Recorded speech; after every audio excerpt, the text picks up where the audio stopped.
মা, তোমরা কি পাগল হয়ে গেল? তোমরা কিভাবে পারছো বাড়ির কাজের মহিলা ছেলের সাথে আমাকে বিয়ে দিতে? আমি তো তোমাদের একমাত্র আদরের মেয়ে, তাই না? আমাকে তোমরা কি পাইছো? আমি কোনো কাজের মহিলার ছেলেকে বিয়ে করতে পারবো না। সে নিজেও আমাদের বাড়িতে কাজ করে। তোমরা কিভাবে পারবে মানুষের কাছে পরিচয় করিয়ে দিতে? মানুষকে কিভাবে বলবে তুমি যে তোমার আদরের মেয়েকে কাজের লোকের সাথে বিয়ে দিচ্ছ? তখন মান সম্মান কি যাবে না?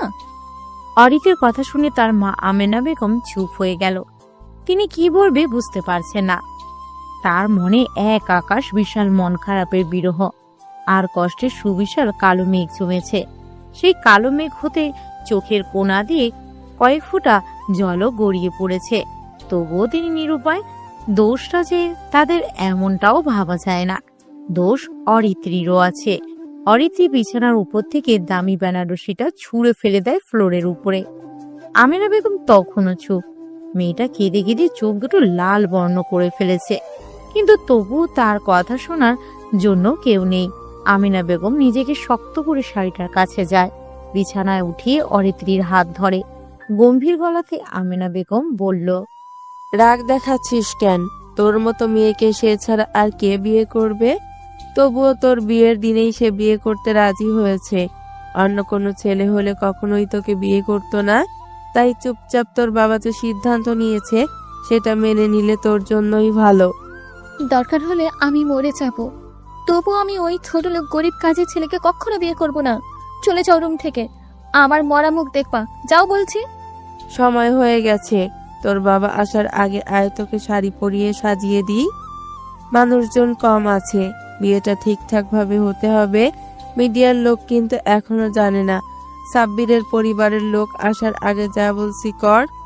অরিত্রী বসা থেকে উঠে দাঁড়ালো, তার মায়ের পা জড়িয়ে ধরে। আমিনা বেগম চোখ বন্ধ করে নেয়। অরিত্রী ফুপিয়ে কাঁদতে থাকে। মা, তোমার পায়ে পড়ি, আমাকে ওই গরিব খ্যাত ছোট লোক কাজের মহিলার ছেলেকে তার সাথে বিয়ে দিও না। আমাকে নিয়ে সমস্যা তো, আমি সব ঠিক করে নেব। আমাকে আমার মতো বিয়ে করতে দাও প্লিজ। মা, কথা শোনো একবার। চুপ কর, পা ছাড় আমার।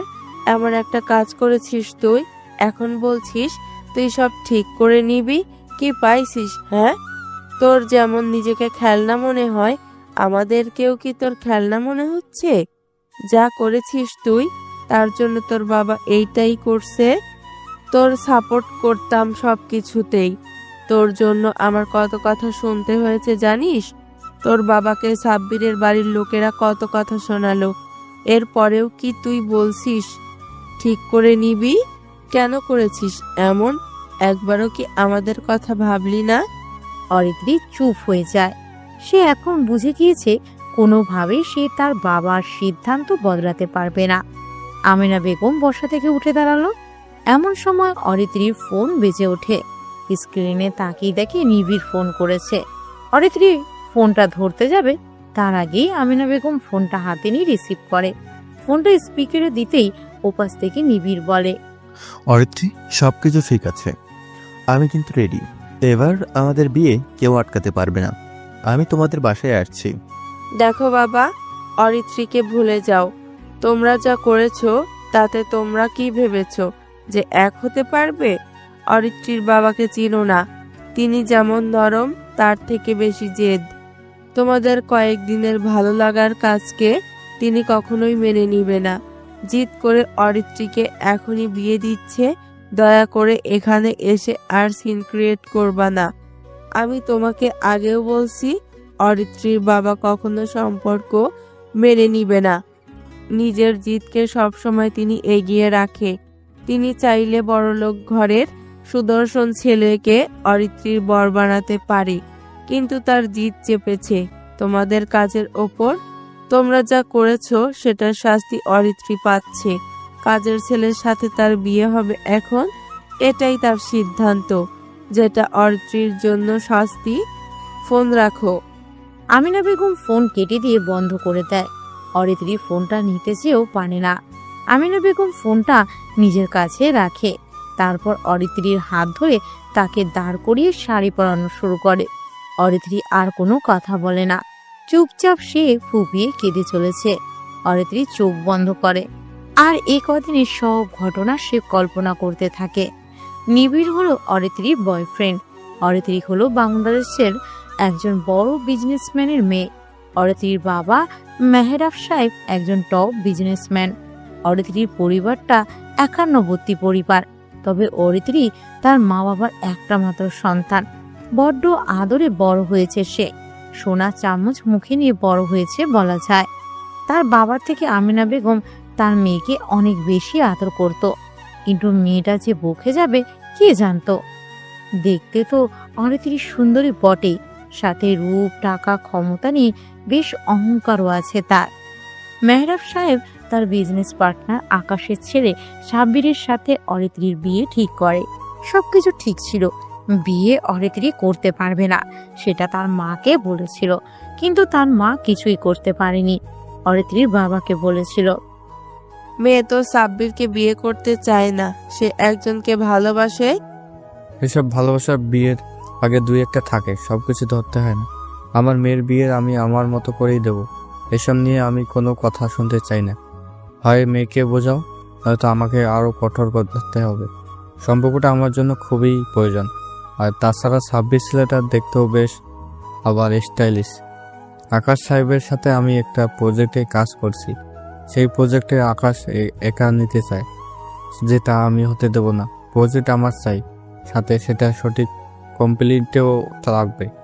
এই জন্য বিয়েটা জরুরি। আমি বিজনেসম্যান, আমাকে ডমিনেট করা সহজ নয়। যাও সামনে থেকে। মেহরাব সাহেবের কথা শুনে আমিনা বেগম হা হুতাশ করলেও কাজ হয় না। অরিত্রীকে সবকিছু বলে। অরিত্রী এসব শুনে পাগলামি শুরু করে দেয়। এভাবে কয়েকদিন চলে যায়। এর মধ্যে বিয়ের কার্ড ছাপানো হয়, তারিখ ঘোষণাও করা হয়। সবকিছু ঠিকঠাকই ছিল। হঠাৎ বিয়ের আগের দিন রাতে সাব্বিরের মা, বাবা সহ পরিবারের অনেকেই মেহরাবদের বাড়িতে আসে। মেহরাব আর আমিনা বেগম তখন বসেছিল। হঠাৎ এভাবে ছেলে পক্ষের আগমনে কিছুটা ভেবাচাকা খান তারা। তবে হেসে আকাশদের স্বাগত জানাতে গেলে তখনই আকাশ বলে, আপনার সাথে আমরা ভদ্রতা দেখাতে আসেনি, বসে গল্প করতেও আসেনি। আপনি যেটা করেছেন সেটা আপনাকে মনে করে দিতে এসেছি মেহরাব সাহেব। কি হয়েছে এভাবে কথা বলছেন যে?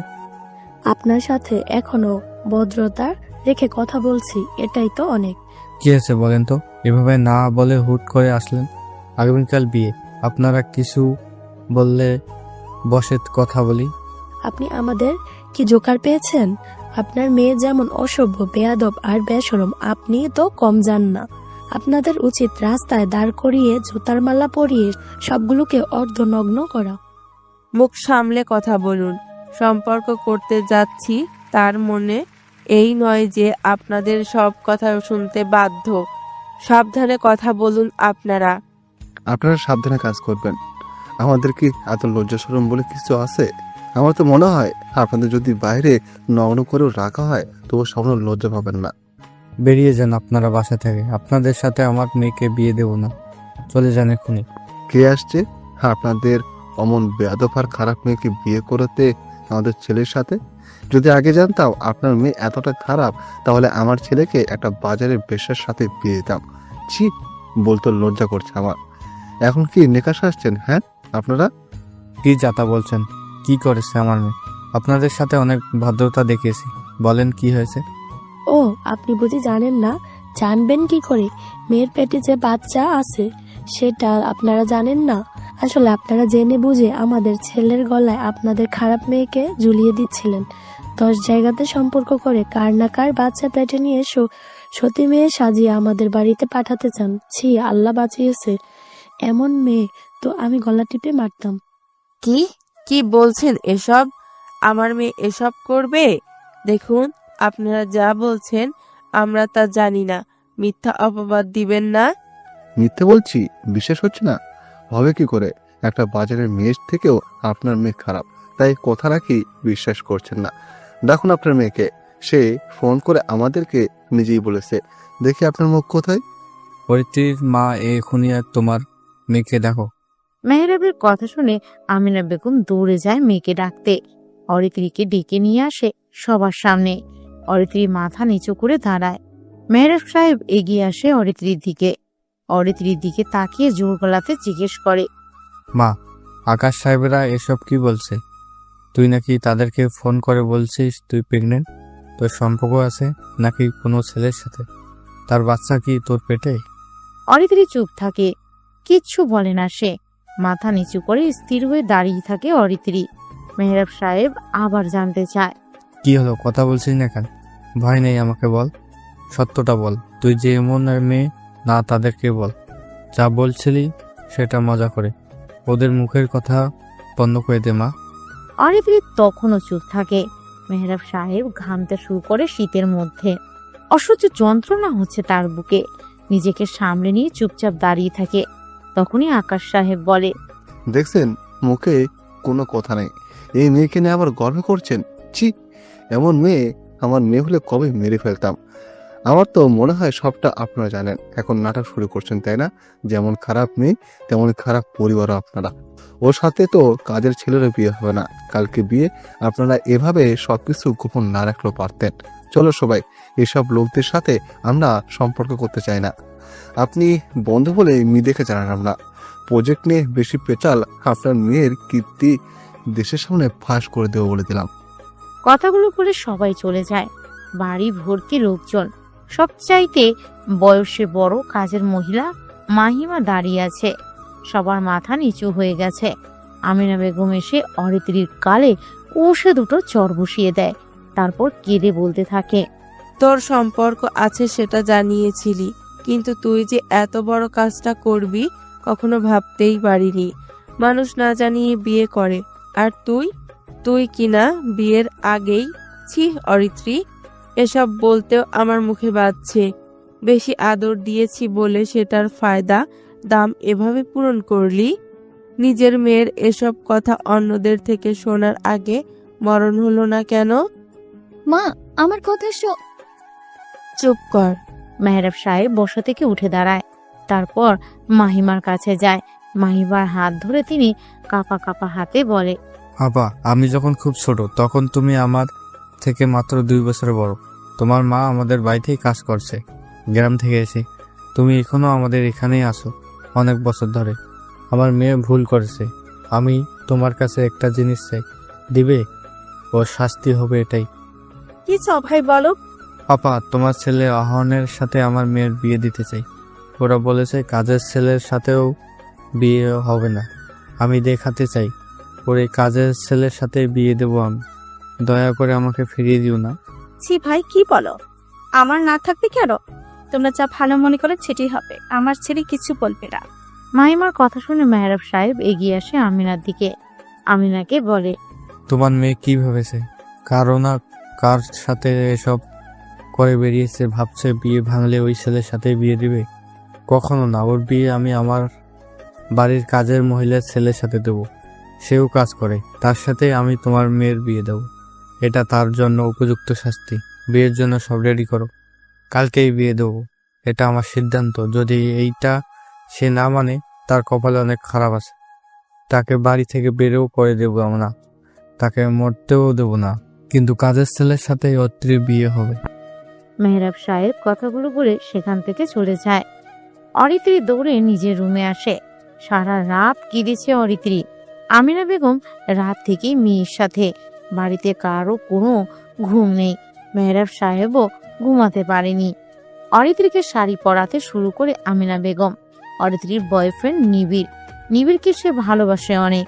তার ভালোবাসাকে রেখে কিভাবে সে সাব্বিরকে বিয়ে করত? তাই তাদেরকে কল করে অরিত্রী সবকিছু বলেছিল, আর সেই জন্যই বিয়েটা ভাঙে। কিন্তু মাঝখান থেকে আবার ঝামেলা হলো মেহরাব সাহেব, যে কিনা বাড়ির কাজের মহিলার ছেলের সাথে বিয়ে ঠিক করে বসে। অরিত্রী না পারছে মেনে নিতে, না পারছে এখান থেকে পালাতে। তবে এখন মেনে নিতে না পারলেও তাকে বিয়ের সাথে সাজতে হবে। অরিত্রী বলে, আমি এই শাড়ি পরবো না। মন থেকে মেনে নিতে পারছি না এই বিয়েটাকে। সেই বিয়ের জন্য আমি কখনো বিয়ের শাড়ি পরবো না। যদি এটাও তোমরা না মানো, আমি এমনি নিজেকে মেরে ফেলবো। আমি যেদিন মেনে নিতে পারবো মন থেকে সবকিছু, সেদিন আমি বিয়ের শাড়ি পরবো, আর সেটা কখনো সম্ভব হবেও না। আমিনা বেগম অরিত্রীকে অন্য একটি শাড়ি পরিয়ে বাইরে নিয়ে আসে। দূরে সোফাতে বসে আছে খ্যাত গরিব কাজের ছেলে আরহান আহসেদ। তাকে দেখলেই অরিত্রীর অনেক রাগ উঠে যায়। যাকে কিনা সহ্য করতে পারেনি কখনো অরিত্রী, অথচ তার সাথে আজকে ওর বিয়ে হচ্ছে। বাড়িতে কেবল বাড়ির লোক ছাড়া কেউ নেই। অরিত্রীকে অরহণের পাশে বসানো হয়, কাজে আসে। তারপর বিয়ের কাজও সম্পন্ন হলো। বিলাসবহুল অ্যাপার্টমেন্টের মালিকের মেয়ের সাথে একদম নগণ্য একটা কাজের ছেলের বিয়ে হয়েছে, যেটা পরিবারের লোকেরা ছাড়া আর কেউ জানে না। এমন কিছু খবরের জন্য মিডিয়ার লোক ওত পেতে থাকে, কারণ মেহরাব সাহেব দেশের একজন বড় বিজনেস আইকন। তাকে নিয়ে সব সময় পজিটিভ কিছুই ছাপানো হয়ে থাকে পত্রিকাতে। তার কেরিয়ারে কখনো তিনি মাথা নিচু করে থাকতে হয় এমন কোনো কাজ করেননি। বিরাট বড় কোম্পানি তার, যেখানেও তিনি গর্বের সাথে কাজ করে থাকেন। কিন্তু তার মেয়ে এমন একটা কাজ করে বসেছে, যেটা ভাবলেই মেহরাব সাহেব ভিতর থেকে একদম দুমড়ে মুচড়ে যাচ্ছে। যেহেতু তিনি বিজনেস আইকন, তার হেটার্সরা থাকবে, আর মেহরাব হেটার্সদের নিয়েই প্রজেক্ট ডিল করে, যাতে তারাও মেহরাবকে ভালোবাসতে পারে। আর মেহরাবের বড় হেটার্স ছিল আকাশ সাহেব, যে কিনা অলরেডি মেহরাবের মেয়ের কথা জানে। এটা নিয়ে তিনি কি করবেন, বা তার সামনে মেহরাব যে আজীবন মাথা নিচু করে থাকবে, সেটা ভেবেই মেহরাব সাহেবের মনে তার মেয়ে অরিত্রীর উপরে রাগ জমতে থাকে। শাস্তিটা যেন মনে হতে থাকে আরো কম হয়ে গেছে। অরিত্রী বাসর ঘরে বসে আছে, আরহান এখনো আসেনি। সে তার ঘরে বসে। মাহিমা বেগম তার সামনে আসে, নিজের ছেলের মাথায় হাত বুলিয়ে দিতে থাকে। মাহিমা কিছু বলতে যাবে, তখনই আরহান বলল, মা, আমার সাথে কেন এমন করলে? তুমি জানো না বড় স্যারের মেয়ে কেমন অহংকারী, জেদি আর বদমেজাজি। আমাদের সবার সাথে কেমন বাজে ব্যবহার করে দেখোই তো। আর তাছাড়া মেয়েটার পেটে অন্যের বাচ্চা। তুমি কিভাবে পারলে মা এমন মেয়ের সাথে আমাকে বিয়ের জন্য রাজি করাতে বা নিজে রাজি হতে? তোর বাপ যে ছিল, সে আমাকে রেখে চলে যায়, তোকে নিয়ে এই কষ্টে বেঁচে থাকে। পাশে দাঁড়িয়েছিলেন অরিত্রিকার মা বাবা, ওনাদের অবদান অনেক বেশি। ওনাদের অনুরোধ কিভাবে ফেলবো? তাই বলে আমার জীবনটা একটা জাহান্নামের ভেতরে ফেলে দিলে? এর থেকে তো এই বাড়ির গাড়িগুলোর যে গ্যারেজ আছে, সেখানে মাসুদ কাকুর কাজ করেন। তার মেয়ে সিনথিয়া অনেক ভালো আছে। মেয়েটা আমার সাথে একটু সিনিয়র হলেও আমাকে সে পছন্দ করে। তুমি বড়লোক ঘরের মেয়েকে আমার গলায় ঝুলালে। বেশি কথা বলিস না তো। যা, বোমা অপেক্ষা করছে। মানুষ কি বলবে যে বিয়ের পর দুজনের ঘরে? যা এখন এখান থেকে। আরহান বেড়ে হলো তার ঘর থেকে। মনটা খারাপ ওর, কি করবে বুঝতে পারছে না। সে গুটি গুটি পায়ে হেঁটে যায় অরিত্রীর রুমের দিকে, এগিয়ে যেতে থাকে। দরজার কাছে আসতেই অরিত্রীর কাজিনদের থেকে শুনতে পায়, খেয়ে ছোট লোকের জাত, বড় লোক ঘরের মেয়েকে তো চান্সে বিয়ে করে ফেললি। এখন তো তোরই সুখ। দেখিস আবার রাজ্যটাও হাতানোর চেষ্টা করিস না। তোরই তো কপাল রে। দেখতে তো কালো, তার উপরে ক্ষেত, জঘন্য চেহারা। তুই কিভাবে পারলি আরিত্যাপুর সাথে বিয়ে করতে? যা যা, ভেতরে যা, সাবধানে কাজ করিস। আরহান মাথা নিচু করে নেয়। আসলে সত্য কথা, আরহান ছেলেটা দেখতে কালো, ঠিক কালো না, শ্যামবর্ণের। কিন্তু সুন্দরী বড়লোক ঘরের মেয়েরা কখনো এমন ছেলেকে পছন্দ তো দূরে থাক, অপছন্দের লিস্টেও রাখবে না। প্রচন্ড মন খারাপ। আহার কাঁপা কাঁপা হাতে দরজা খুলল আরহান। বিছানায় বসে আছে অরিত্রী, ফ্লোরে পড়ে আছে দামি বেনারসি, আর অরিত্রীর গায়ে সাধারণ একটা শাড়ি। তবুও এটার দাম অনেক বেশি। আরহান ধীর পায়ে এগিয়ে যায় অরিত্রীর দিকে। বিছানার এক কোণাতে বসতে অরিত্রী ঘুরে তাকিয়ে চিৎকার করে বলে, শালা ওর বিছানা থেকে! কুত্তার বাচ্চা, তোর এত সাহস কি করে হলো আমার রুমে অনুমতি ছাড়া ঢোকা? আমার বিছানায় বসার সাহস পেলি কোথায়? জানোয়ার কোথাকার! কি ভাবছিস হ্যাঁ? বাবা তোকে আমার জামাই করেছে বলে তোর বুকে আমি ঝাঁপিয়ে পড়ে বলবো আমাকে কলঙ্কের দাগ থেকে বাঁচানোর জন্য তোমাকে ধন্যবাদ? হারামির বাচ্চা, লোভী জাত, ছোট লোক!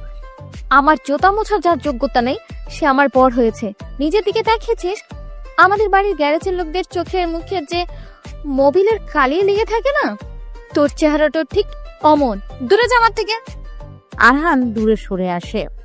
বুকের ভিতরটা ওর কাঁপতে থাকে। মাথা নিচু করে নিয়েছে সে। চোখের কোণায় জল জমতে শুরু করে। আরহানের হাত পা কাঁপছে অনেক। কি বলবে সে বুঝতে পারে না। প্রথমবার কেউ তাকে এতটা অপমান করলো।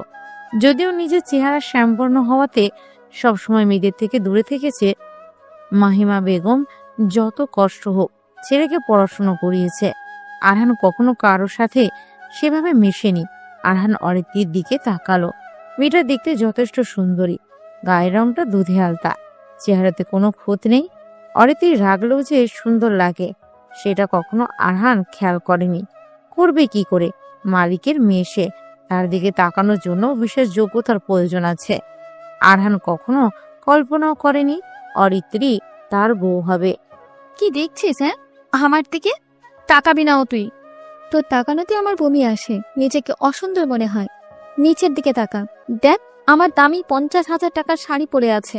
এটার যোগ্য তুই না, তোর থেকেও সে দামি, তবুও দেখ সে নিচে পড়ে আছে। আমি একবারের জন্য শাড়িটা ধরিনি। আমার যেখানে মনটাই বিয়েতে নেই সেখানে শাড়ি কেন পরবো? ওই শাড়ি সেদিন পরবো যেদিন আমার মনের মতো বিয়ে হবে। কি ভাবছিস তোকে বর হিসেবে মানবো? না, কখনো না। টেবিলের দিকে তাকা, একটা পেন আর পেপারস পড়ে আছে, যা ওটা হাতে নিয়ে পড় তুই। অরিত্রির কথাগুলো আরহানের বুকে তীরের মতো এসে বিঁধতে থাকে। শীতের ভিতরেও সে ঘামছে। খুব ধীর পায়ে সে টেবিলের দিকে যায়। একটা পেন রাখা, আর পেনের নিচে কাগজ। সেখানে হাতে লেখা অনেকগুলো লাইন আছে। আরহান সেটা হাতে নেয়। কেউ জানে না আরহান পড়াশোনা করে। অরিত্রি বলে, সেখানে কি লেখা আছে জানিস? ও, তুই তো পড়তে পারিস না। শোন, পেপারটা হলো একটা কন্ট্রাক্ট পেপার। আমাদের বিয়েটা কাগজে কলমে। মন থেকে আমি মানি না, তবুও আমার জন্য এই কন্ট্রাক্টটা বিয়ে দরকার। প্রথম লাইনে লেখা, 1 বছর আমাদের এই বিয়েটা কন্টিনিউ করতে হবে। তারপর আমার ব্যাপারে কোনো কিছু বলা যাবে না, বাইরের কাউকে কখনো বলা যাবে না আমাদের বিয়ে হয়েছে। কেউ জানবে না আমরা স্বামী স্ত্রী। কখনো স্বামীর অধিকার দেখানো যাবে না, কারো পার্সোনাল কোনো বিষয় নিয়ে কথা বলা যাবে না। আমার ঘরে অনুমতি ছাড়া আমার কাছেও আসা যাবে না। তুই সোফাতে ঘুমাবি, আমি কখন বাইরে যাব না যাব, কার সাথে ঘুরবো, কার সাথে থাকবো, সেসব নিয়ে কখনো কথা বলা যাবে না। তোর ক্ষেত্রেও সেটা একই থাকবে, যদিও তোর বিষয়ে আমার কোনো ইন্টারেস্ট নেই। আর একটা কথা, বাবার সামনে আমার সাথে বউ হিসেবে কথা বলবি। সাইন কর। ও, তুই নাম লিখতে পারবি তো? আরহান কোনো কথা না বলে পেপারের কোনাতে সাইন করে। অরিত্রির দিকে বাড়িয়ে দেয়। অরিত্রিও সাইন করে নিল। তারপর পেপারটা অরিত্রি শোকেজে তুলে রেখে বিছানায় এসে বসলো। আরহানের অনেক কান্না পাচ্ছে। অরিত্রির সামনে থেকে যদি সে চলে যেতে পারত, কিন্তু লজ্জাতে বসা থেকেও উঠে দাঁড়াতে পারছে না। সে সোফাতে বসে আছে। রুমের এক পাশে 3টে সোফা। আরহান সেখানে গিয়ে বসলো। অরিত্রি শুয়ে পড়ে বিছানায়। কম্বল মুড়ি দিয়ে সে কাঁদতে থাকে। বারবার নিবিড়ের কথা মনে পড়ছে ওর। ফোনটাও কাছে নেই যে তাকে কল করবে। নিবিড়ের সাথে ওর সম্পর্ক 1.5 বছরের বেশি। দুজনে বিয়েও করতে চেয়েছিল, কিন্তু সবকিছু যে এভাবে এলোমেলো হয়ে যাবে কখনো ভাবতেই পারেনি অরিত্রি। বেলকনিতে দাঁড়িয়ে আছে মেহরাব। পিছনে আমিনা বেগম এসে দাঁড়ালো। মেহরাব সাহেব সিগারেট খাচ্ছে। সন্ধ্যা থেকে তিনি রুম থেকে বের হয়নি। বিয়ের আসরেতেও ছিলেন না। আমিনা বেগম পাশে বসে মেহরাবকে বলে, ঘুমাবে না? অনেক রাত হয়েছে। ঘুম আসছে না। 30 বছরের ক্যারিয়ার, আমি এই প্রথম আকাশের সামনে মাথা নিচু করে চলবো। তাকে কখনো কিছু বলতে পারবো না। প্রজেক্টটা আমার কাছে অনেক গুরুত্বপূর্ণ ছিল, যেটার জন্য আমি 1 কোটি টাকা লাগিয়েছিলাম। হাতছাড়া হয়েছে, সেটা মেনে নিতে পারতাম, কিন্তু আমার সম্মান, বড় মুখ করে আমি মিডিয়ার সামনে কথা বলতাম, সেটা আর পারবো না। তোমার মেয়ের সাথে আমি কখনো কথা বলবো না। আর যে ছেলের সাথে সে এসব করছে, ওই ছেলেকে আমি মেরে ফেলবো। নাজিমকে বলছি ছেলেটাকে খুঁজে বের করতে। কি পাগলামি করছো? ওই ছেলের সাথে তো বিয়ে দিতে পারবে মেয়েটাকে। না, সে তো এটাই চেয়েছিল, বিয়ে ভেঙে ওই ছেলেকে বিয়ে করবে, সহজ পথ অবলম্বন করবে। ভাবছিল মেনে নেব, কিন্তু না, সেটা আমি করব না। সে সন্তান হয়ে জিদ দেখাতে পারে, আদর দিয়েছি বলে সেটার ফায়দা নিতে পারে, তবে আমি বাবা হয়ে কেন পারবো না উল্টো জিদ দেখাতে? আমরা কি তাকে ভালোবাসিনি? আমরা কি তার স্বাধীনতা দেইনি? ওর বোঝা উচিত ছেলেদের গায়ে কখনো কলঙ্ক লাগে না, কিন্তু মেয়েদের যদি সামান্য কলঙ্ক থাকে সে মেয়ে মূল্যহীন। মেয়ে হয়েছে, সে তার উচিত ছিল নিজেকে সামলে রাখা। তার অন্যায় আবদার, তার বেপরোয়া চলাফেরাকে তো সাপোর্ট করতে পারি না, তাই না? আমাদের বোঝা উচিত ছিল যে সন্তান জন্মের পর টাকার মুখ দেখে সুখ খুঁজে পায় সে কখনো জীবনের মানে বোঝে না। জীবনের মানে বোঝে অহান, আর তার জন্যই মেয়েটাকে ওর সাথে বিয়ে দিয়েছি। কিন্তু অরহানের কথা ভাবলে না? তোমার এই মেয়েকে সে কিভাবে মেনে নিয়ে থাকবে, তারও তো ইচ্ছে আছে অনেক কিছুর। অহানকে চিনি, সে বেয়াদব নয়, সম্মান করে ছেলেটা। দুটো চর খেয়েও কখনো সে বড় কথা বলে না। তোমার মেয়েকে নিয়ে আমি কিছুই শুনতে চাই না, ঘুমাতে দাও। তাকে যে মারেনি এটাই তার কপাল। যাও সামনে থেকে, আজকে থেকে তোমার মেয়ের যেন আমার সামনে না আসে, তাকে জানিয়ে দিও। আমিনা বেগম তার হাজবেন্ডের কথা শুনে দীর্ঘশ্বাস ফেলে। তার যে কিছুই করার নেই। আসলেই অরিত্রীকে তিনি ভালোবাসতেন অনেক, কিন্তু এভাবে বকে যাবে সন্তান কখনো ভাবেননি। সুখের সংসারটা কেমন যেন এলোমেলো হয়ে গেল। আমিনা বেগম চলে আসে, বিছানায় এসে চোখ বন্ধ করে, কিন্তু ঘুম যে আসে না। দুদিন ধরেই ঘুম নেই চোখে ওদের। তারপর সকাল হয়। আমিনা বেগম অরিত্রীদের ঘরের দিকে আসে। ঘরের দরজা আধা খোলা। সকাল 10টা বেজে গিয়েছে। উনি দরজা ঠেয়ে ভিতরে প্রবেশ করে। অরিত্রী ঘুমোচ্ছে। গায়ের শাড়িটা আগের মতো আছে, কিন্তু আরহান নেই। আরহান তার মায়ের সাথে কাজ করছে।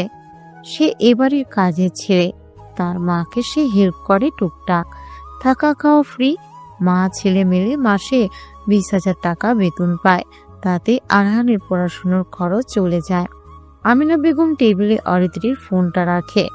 তারপর অরিত্রীকে ডাকতেই সে দ্রুত উঠে বসে।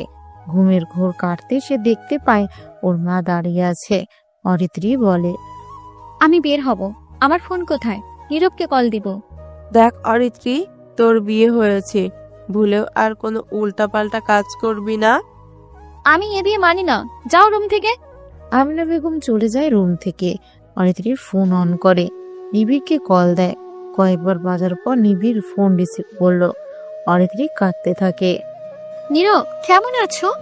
তোমাকে অনেক মিস করছি। আমি তোমার কাছে যেতে চাই। ও অরিত্রী বলছো? তাই কেমন কাটলো বাসর রাত? নিশ্চয়ই অনেক ভালো। যেটা আমার সাথে হওয়ার কথা ছিল সেটা তুমি অন্যের সাথেও করে ফেললে। অনেক মজা পাইছো তাই না? কি যা তা বলো? হ্যাঁ, কোথায় আছো? দেখা করবো আমি। আমি আর কোথায় থাকবো? যেখানে থাকি সেখানেই আছি। আমি আসছি। অরিত্রী গোসল করে রেডি হয়ে নিল। ওড়না ছাড়া ওয়ান পিস ড্রেস পরে, চুলগুলো সুন্দর করে বেঁধে নিল। হালকা সাজুগুজু করছে সে। ভ্যানিটি ব্যাগ নিয়ে বের হলো অরিত্রী। খাবার টেবিলে সবাই বসে আছে মেহরাব সাহেব ছাড়া। মাহিমা বেগম তার বৌমাকে দেখে এগিয়ে আসে। মুচকি হেসে তার বৌমাকে বলে, কেমন আছো বৌমা? কাজের লোকের মুখে এমন কথা শুনে অরিত্রীর আরো রাগ বেড়ে যায়। সে চিৎকার করে বলে, কি বলেন আপনি? বৌমা? আপনার ওই ছোট লোক ছেলের বউ আমি? হ্যাঁ, সেটা কাগজে কলমে, কিন্তু মন থেকে নয়। আমাকে বৌমা বলে যদি আর একবার ডেকেছেন, আপনাদের সবাইকে বাড়ি থেকে বের করে দেব বলে দিলাম। আর আপনাকে মুরব্বী বলেও মানবো না। দূরে যান, আমার কাছেও আসবেন না। অরিত্রী, অনেক বেয়াদব হয়ে যাচ্ছিস তুই। আমি বেয়াদব। তোর বাবা আসছে কিন্তু। আমি গেলাম, ফিরতে দেরি হবে। আমিনা, তোমার মেয়ে কোথায় যাচ্ছে? মেহরাবের কথা শুনে অরিত্রী দাঁড়িয়ে পড়ে। আমিনা বলে, বাহিরে যাচ্ছে। ও বাইরে? একা কেন? আহান কোথায়? ওকে সাথে করে নিয়ে যেতে বলো। মা, আমি একা যাব। বন্ধুদের সাথে দেখা করতে যাব। সেখানে কাজের ছেলের কোনো কাজ নেই। যে কাজের ছেলে নয় সে তার বিয়ে করা হাজবেন্ড। এখন থেকে বাইরে কোথাও গেলে তাকে সাথে করে নিয়ে যাবে। তোমার মেয়ে বেশি বেয়ারা হলে আমি তার আরো কঠিন ব্যবস্থা নিতে পারি, জানিয়ে দাও। অরিত্রী দাঁড়া, অরহানকে ডেকে দিচ্ছি। অরিত্রী রাগে নাক ফুলিয়ে বলে। ফর্সা মুখটা রাগে লাল হয়ে পড়ে। বিরক্তির অনুভূতি নিয়ে চুপচাপ দাঁড়িয়ে আছে সে। আরহান আসে মেহরাবের সামনে। স্যার ডেকেছেন আমাকে? হ্যাঁ, তোমার বউ বাইরে যাচ্ছে, তোমাকে বলেছে? ইয়ে মানে না মানে হ্যাঁ বলছেন। তাহলে তুমি রেডি হওনি কেন? যাও ওর সাথে। হবে না, তোমার মেয়ের গাড়ির চাবি আহানকে দাও, সে গাড়ি চালাতে পারে। দাও। মা, আমি একা যেতে পারবো, কারো দরকার পড়বে না। হবে না, ওর থেকে ক্রেডিট কার্ড, গাড়ির চাবি আর রুমের যত ড্রেস আছে সবকিছু নিয়ে নাও। দেখি সে একা কত দূর যেতে পারে। অরিত্রী রাগে আরো লাল হয়ে যায়। আরহান একটা খুব কম দামি টি শার্ট আর প্যান্ট পরে মেহরাবের সামনে আসে। আমিনা বেগম এসে আরহানের হাতে গাড়ির চাবিটা দিল। আরহান দ্রুত বের হয় গাড়ি থেকে। পিছনে অরিত্রী চুপচাপ হেঁটে আসতে থাকে। আরহান গ্যারেজ থেকে গাড়ি বের করতে গিয়ে সিনথিয়ার সাথে দেখা হয়। তারা জানেই না আরহান আর তাদের ম্যামের বিয়ে হয়েছে। আরহান গাড়ি নিয়ে বাহিরে আসে। তারপর অরিত্রীর সামনে এসে গাড়িটা থামায় আরহান। গাড়ি থেকে নেমে অরিত্রীর সামনে আসলো। অরিত্রী কোনো কথা ছাড়াই আরহানের গালে একটা চড় মারে। আরহান মাথা নিচু করে নেয়। সিনথিয়া তাকিয়ে দেখে সেদিকে। অরিত্রী রেগে বলে, তোর জন্য আজকে আমার এই অবস্থা। তোর মতো একটা ছোট লোকের সাথে আমার এখন বেরোতে হচ্ছে। তোকে দেখলেই আমার এতটা রাগ উঠছে, দূর ভাল লাগে না। শোন, তুই আমার ড্রাইভার হয়ে আমার সাথে যাবি। এর বেশি কিছু তোকে যেন না করতে দেখি। আচ্ছা ম্যাম। আরহান গাড়ির দরজা খুলে দেয়। অরিত্রী উঠে বসলো গাড়িতে। আরহান দ্রুত ড্রাইভিং সিটে বসে। অরিত্রী ঠিকানা বলে কাশবন। আরহান গাড়ি স্টার্ট করে সেদিকে যেতে থাকে। সব লস হয়ে গেছে আমার।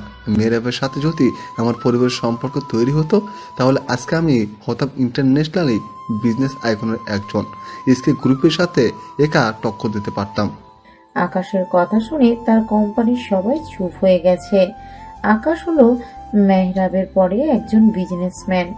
এসকে গ্রুপ যত কোটি টাকার প্রজেক্ট আছে সব কিছু দেখে এই দুজন লোক। মেহরাব আর আকাশ দুজন প্রজেক্ট হাতে নেয়। এই দুজন দুই কোম্পানি থেকে যত প্রোডাক্ট লঞ্চ করে সবকিছু কিনে নেয় এসকে গ্রুপের মালিক। তবে এদিকে এগিয়ে মেহরাব। এসকে গ্রুপের মালিক বাংলাদেশি হলেও বিদেশি সবকিছু। তারা একসাথে অনেকগুলো পণ্য নিয়ে আন্তর্জাতিক মার্কেট ধরে রেখেছে। তবে মজার ব্যাপার হলো এই এসকে গ্রুপটা বেশি দিন হয়নি কোম্পানি লঞ্চ করেছে, মাত্র 3 বছর হয়েছে, আর তাতেই ওরা বিলিয়নে পৌঁছে গিয়েছে। এসকে গ্রুপ প্রতিষ্ঠার পিছনের গল্প সবারই জানা। ছোট থেকে তারা মাত্র কয়েক বছরে কিভাবে বড় কোম্পানিতে পৌঁছেছে এটা যেন স্বপ্নের মতো।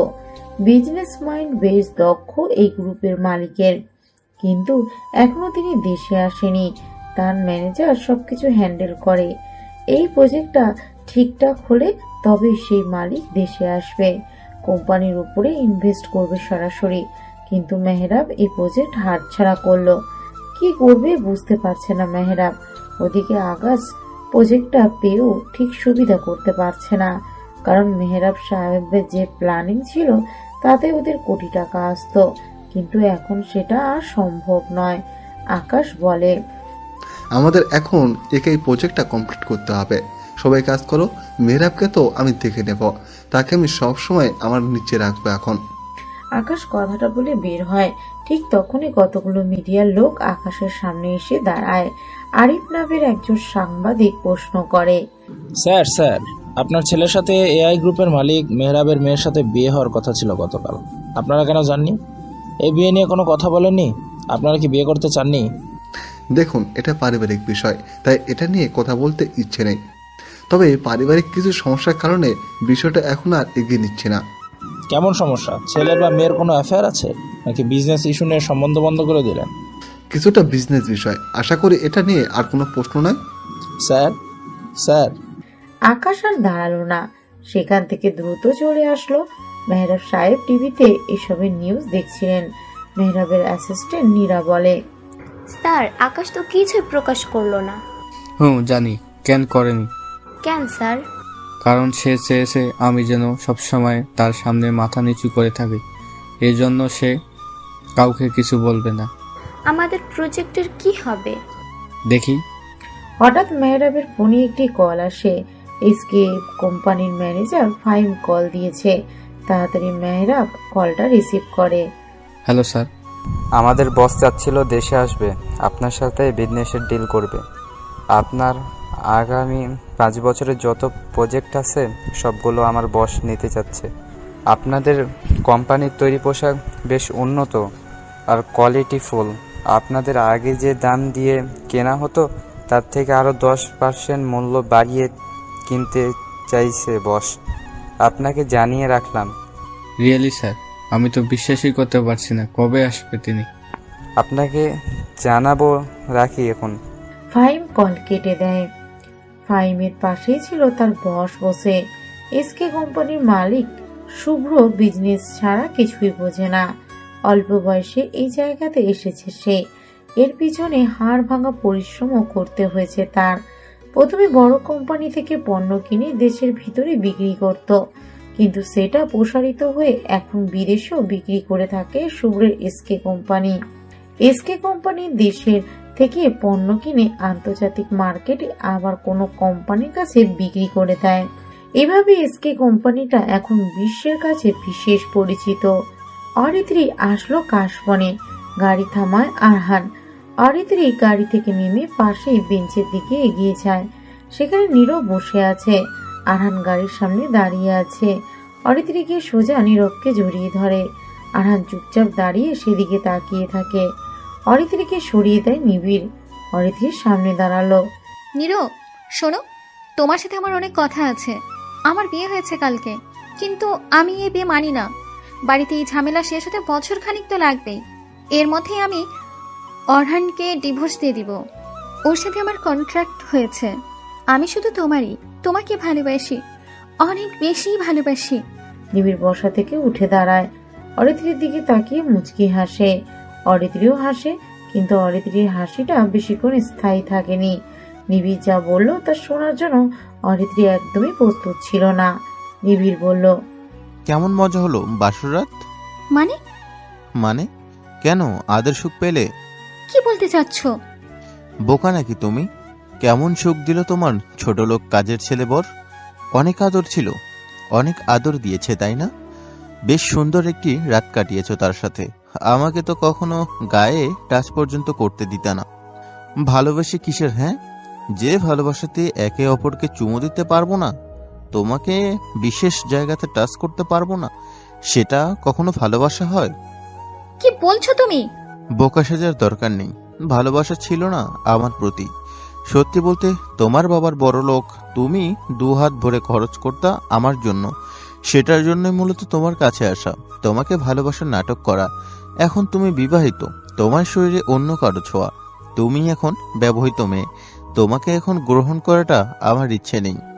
করতে পারি যদি তুমি বাড়ি ছেড়ে চলে আসো আর সাথে 10 কোটি টাকা আনতে পারো, তবে তোমাকে নিয়ে আমি অন্য কোথাও চলে যাব। সারারাত স্বামীর আদর খেয়ে চেহারাটা তো একদমই অন্যরকম করে ফেলেছ। ব্যথা পেয়েছিলে বাবু?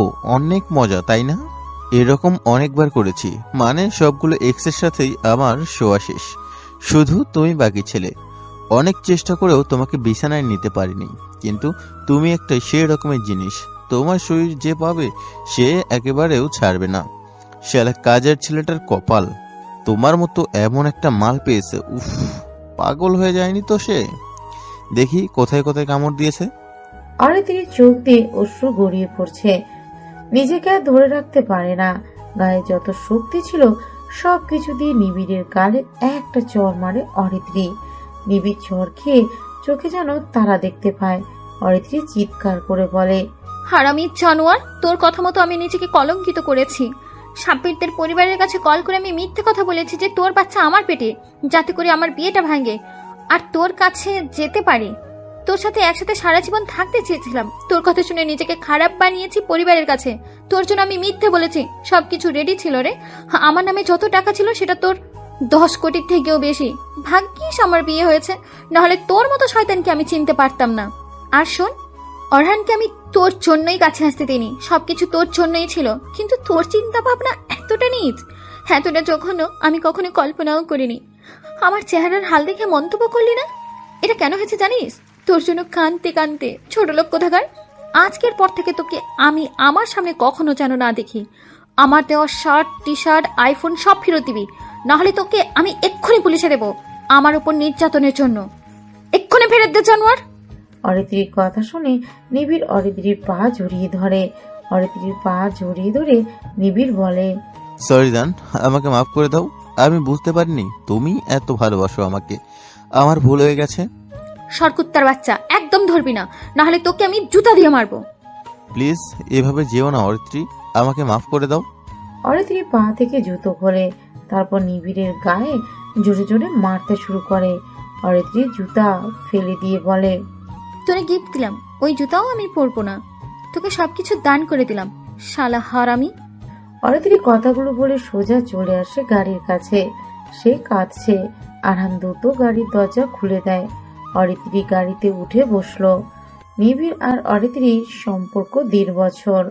1.5 বছরে অরিত্রী নিবিড়ের হাত খরচ সহ যা যা লাগে সবকিছু নিজে থেকে দিয়েছে।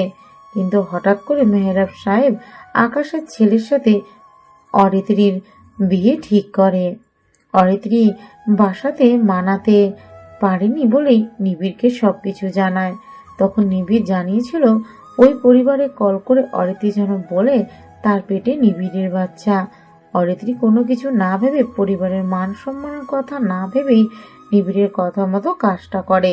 অথচ নিবিড় আজকে অরিত্রীর ভালোবাসাকে এরকম মূল্য দিল। অরিত্রী নিজেকে সামলাতে পারে না। সে একাধারে কেঁদেই চলেছে।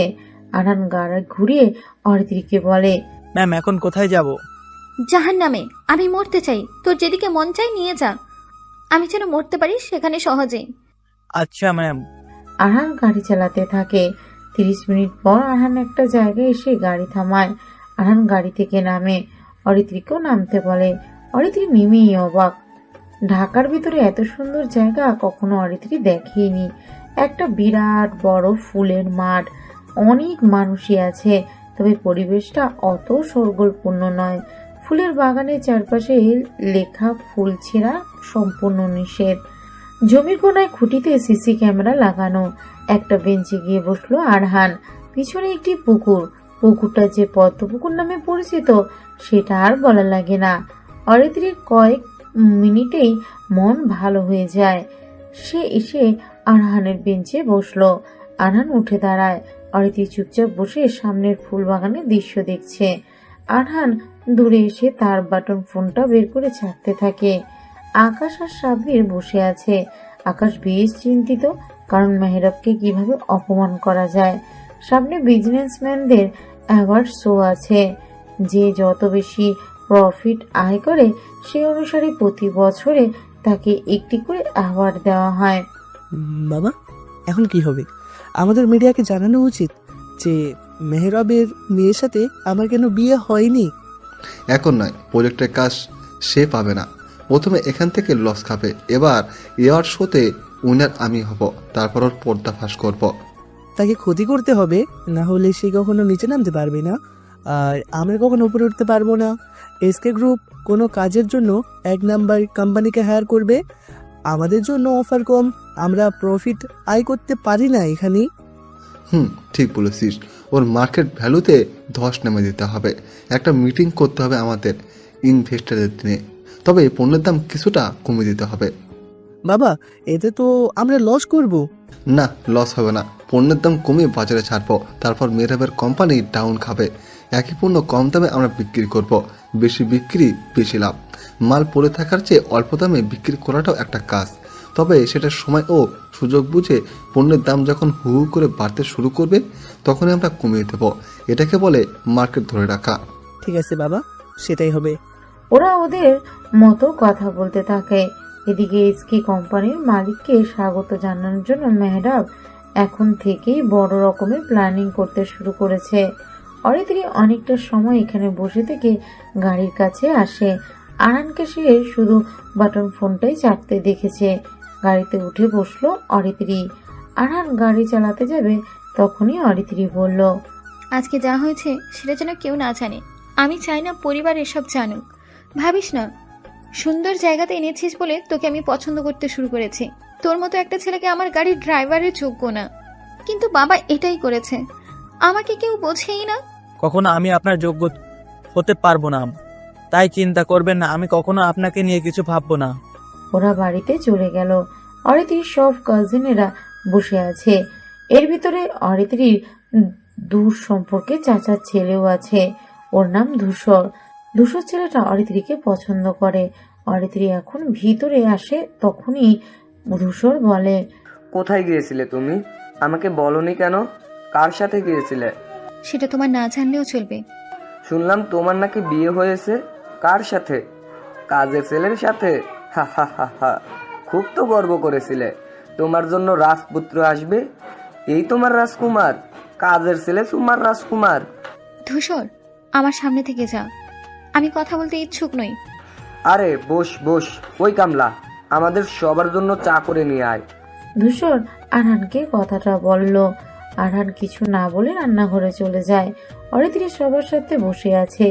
যে ভয়টা পাচ্ছিল অরিত্রী সেটা হলো কাজের ছেলের সাথে বিয়ে হওয়াতে তাকে ছোট হতে হচ্ছে, হাসির পাত্রী হতে হচ্ছে। এ কারণে অরিত্রী কাজের ছেলেকে বিয়ে করতে চায়নি। কাজের মহিলার ছেলে আরহান, তার কি এমন যোগ্যতা আছে যে মালিকের মেয়েকে বিয়ে করার স্বপ্ন দেখে? আরহান দীর্ঘশ্বাস ছেড়ে চা বানাতে থাকে আর অরিত্রী মন খারাপ নিয়ে চুপচাপ কাজিনদের সাথে বসে থাকে। আরহান না পারছে এসব মানতে, আর না পারছে 1 বছর অরিত্রীর মতো মেয়ের সাথে থাকার মানসিকতা তৈরি করতে।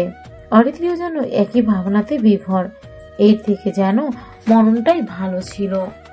আরহান সবার জন্য চা বানিয়ে আনে, সবাইকে দিতে থাকে। আরহানকে নিয়ে অরিত্রীর কাজিনেরা কথা বলতে থাকে। কিরে কাজের মহিলার ছেলে, জীবনে নরম বিছানা চোখে দেখেছিলি? কালকে তো বউকে পেয়ে ঘুমিয়েছিস, বেশ ভালো তাই না? ধূসর, তোকে কিন্তু বারণ করেছি উল্টাপাল্টা কথা বলতে, এরপরেও বলে যাচ্ছিস। চুপ থাকতো। তুই যে তোর রূপ, নিজেকে নিয়ে এত অহংকার করতি, শেষে কিনা কাজের ছেলেকে বিয়ে করেছিস। দেখিস সে আবার কোনো টাকা পয়সার ভাগ না বসায়। আমার তো মনে হচ্ছে দেখবি সে তোর সম্পত্তিও হাতিয়ে নেবে। তোর ফোন সাবধানে রাখিস, কবে দেখবি সেটাও চুরি করে নিয়ে যেতে পারে। আমার কাছে বাটন ফোন আছে, এসব ফোন আমি ব্যবহার করতে পারি না। আর আপনাকে দেখলেই তো বোঝা যাচ্ছে চোরদের সর্দার।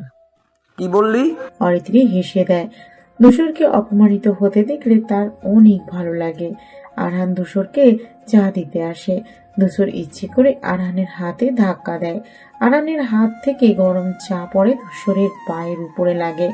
ধূসর উঠে দাঁড়িয়ে আরহানের গালে একটা চড় দেয়। সবাই উঠে দাঁড়িয়ে যায়। বাড়ির অনেকে চলে আসে।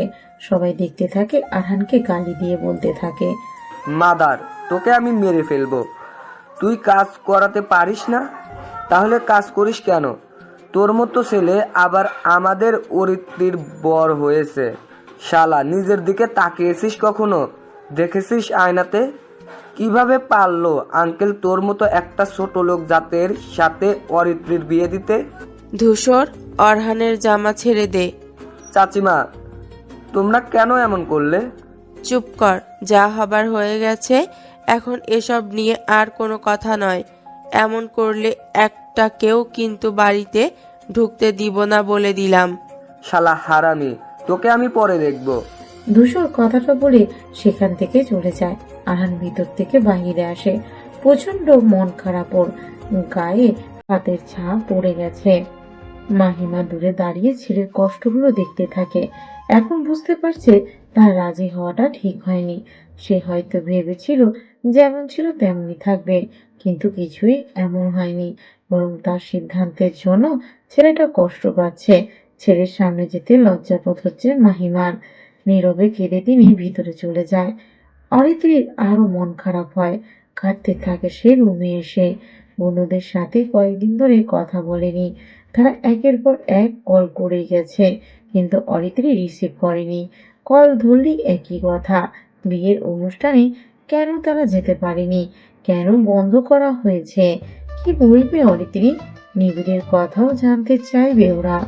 আরহানকে যত দেখছে তত অসহ্য লাগছে অরিত্রীর। বাড়ির মানুষ ছাড়া এখনো কেউ জানে না আরহানের সাথে তার বিয়ে হয়েছে। নিবিড় জানতো, কিন্তু সে অরিত্রীর হুমকির ভয়ে শহর ছেড়ে পালিয়েছে। বাইরের কেউ তেমন জানে না। খারাপ লাগছে ওর ভীষণ। বারান্দায় এসে দাঁড়িয়েছে অরিত্রী। দূরে তাকায়, গাছের নিচে বসে আছে আরহান। বাটন ফোন চাপতে থাকে। এত ফোন চাপে কেন ছেলেটা? হঠাৎ সেখানে সিনথিয়া আসে, হাতে খাবারের বক্স। সিনথিয়া এসে আরহানের পাশে বসলো। ওয়াহান, কি হয়েছে তোর? মন খারাপ নাকি? সকালে দেখেছিলাম অরিতি ম্যাম তোকে চড় দিল, কি করেছিস? তেমন কিছু না, বাদ দেন। চাচা কেমন আছেন এখন? বাবা ভালো আছে। আজকে তো তুই সকালে যাসনি, তাই দুপুরে তোর জন্য খাবার রান্না করে এনেছি।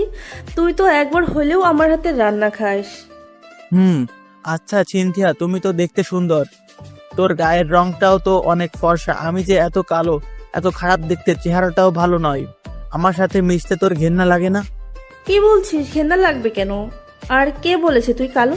দেখতে উজ্জ্বল শ্যামবর্ণের। তোকে যদি বড় স্যারদের মতো কোটটাই শুট বুটে দেখা হয়, তোকে তো একদম হিরোদের মতো লাগবে। দামি গাড়িতে যদি উঠিস, এমন ড্রেস পরে তোর ওপরে মেয়েরা ক্রাশ খাবে, বুঝেছিস?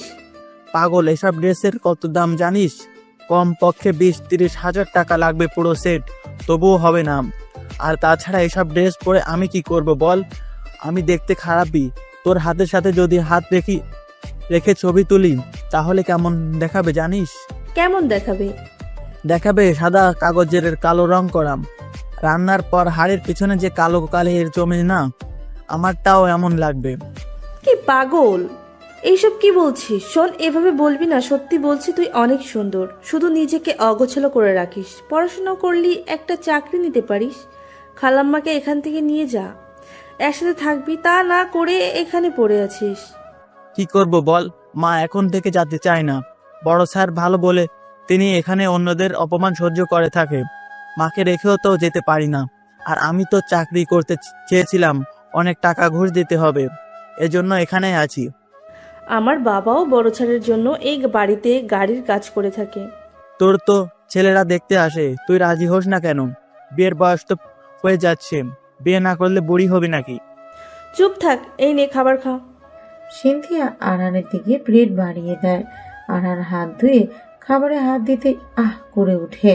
সিনথিয়ার সাথে সাথে আরহানের হাত ধরে বলে, কি হয়েছে রে? এভাবে চিৎকার দিলি কেন? গরম চা পড়েছিল হাতে।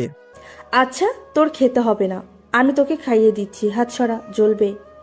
সিনথিয়া আরহানের থেকে খাবারের প্লেট নিয়ে সেটা মাখিয়ে আরহানকে খাইয়ে দিতে থাকে। অরিত্রী সেটা দূর থেকে দেখতে থাকে, মনে মনে বলে, বাহ, কি সুন্দর দৃশ্য। শালা ছোট লোকের সাথে ছোট লোক মেয়েকেই মানায়, কিন্তু বাবা আমার উপর এমন সিদ্ধান্ত নিয়ে কাজের ছেলের সাথে আমাকেই বিয়ে দিল। কাজের ছেলের সাথে কাজের মেয়েরই বিয়ে হয়, মিল হয়, অথচ আমার সাথে কাজের ছেলে জুড়ে রয়েছে। আমি কিভাবে মেনে নিব? অরিত্রী চলে আসে সেখান থেকে। নিবিড়ের কথা মনে পড়ছে, অনেক অনেক কাঁদতে ইচ্ছে করছে, কিন্তু এ কান্না সে কাউকে দেখাতে পারবে না। তাই অরিত্রী সোজা চলে যায় ওয়াশরুমে। বাথটবের ভিতরে বসলো। শীতের ভিতরে ঠান্ডা পানিতে বসে ট্যাপ ছেড়ে দিয়ে জোরে কাঁদতে থাকে। এভাবে 3 ঘন্টা পানির ভিতরে বসে থাকে। গা কাঁপতে থাকে শীতে। হাইপোথুমরিয়া হয়ে গেছে, ঠোঁট লেগে গেছে একদম। কথা বলতে পারে না অরিত্রী। কোনো রকমে বাথটব থেকে বের হলো, ফ্লোরে পড়ে যায় সে। এমন সময় আরহান দরজা খুলে বলে, ভিতরে আসবো? আসলে আপনার মা বলেছিল আপনাকে ডাকতে, আপনি এখনো নামেরনি তাই। আরহান রুমের ভিতরে উকি দেয়, কিন্তু কাউকে দেখতে পায় না। বিনা অনুমতিতে ভিতরে যাওয়া ইচ্ছে নেই আরহানের। আরহান চলে আসতে যাবে, তখনই ধপ করে শব্দ হয়। আরহান ভিতরে ঢোকে। শব্দটা কোথা থেকে আসলো? তখনই ওয়াশরুম থেকে পানি পড়ার শব্দ শুনতে পায়। আরহান কি করবে বুঝতে পারে না। শব্দটা এমন যে কেউ পড়ে গেছে। একবার ভাবলো অরিত্রীর মাকে ডাকবে, কিন্তু পরক্ষণে মনে পড়ে অরিত্রীর মা তাকে ডেকে বলেছিল, বাবা, তোদের বিয়ে হয়েছে, এটা আপাতত গোপন রাখিস, তবে তোরা ঠিক মতো থাকিস। আমার মেয়ে রাগী, তবে দেখে রাখিস, দেখবি রাগ থাকলেও সে অনেক আবেগী। আরহান সাহস নিয়ে একবার ডাক দেয়, ম্যাম কোনো সমস্যা হয়েছে? বড় ম্যামকে কি ডেকে দিব? ভিতর থেকে কোনো সারা শব্দ আসে না। আরহান আরো অনেকবার ডাকে, কি করবে সে বুঝতে পারে না। আরহান দরজায় হাত দিতেই সেটা খুলে যায়। তার মানে দরজা খোলাই ছিল। এমনিতেই প্রকৃতিতে শীতকাল, রোজ তাপমাত্রা 10 ডিগ্রি নয়তো 11-তে থাকছে। এভাবে ঠান্ডার ভিতরে অরিত্রী 3 ঘন্টা পানিতে ডুবেছিল। হাত পা যেন সাদা হয়ে গেছে। হাইপোথুমিয়াতে পড়েছে সে। ঠোঁট, হাত পা সব স্থির হয়ে গেছে। কেবল সে ফ্যালফ্যাল করে অপলক তাকিয়ে আছে। আরহান কাছে আসলো। ম্যাম ঠিক আছেন? আরহান তাকে ধরার সাহস পায় না। দৌড়ে চলে যায় আমিনা বেগমের কাছে, তাকে ডেকে নিয়ে আসে। আমিনা বেগম মেয়ের এমন অবস্থা দেখে চিৎকার করে ওঠে। তিনি তার মেয়েকে ধরে বিছানায় নিয়ে আসে।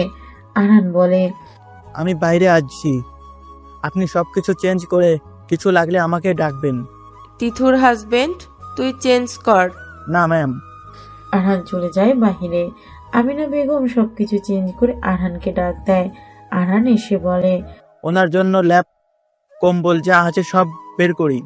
আরহান দুটো ভারী লেপ কম্বল এনে অরিত্রির উপর চাপিয়ে দেয়। তারপর হাত ধরে হাত ঘষতে থাকে জোরে জোরে। শ্বাস চলছে অরিত্রির। আমিনা বেগম কেঁদে চলেছে। কি করবে তিনি বুঝতে পারছে না। আরহানকে বলে, অরহান, তুই তো অরিত্রির বর, অরিত্রিকে জড়িয়ে ধরে শুয়ে পড়। না না, কি বলেন ম্যাম, আমি পারবো না। পারবি না মানে?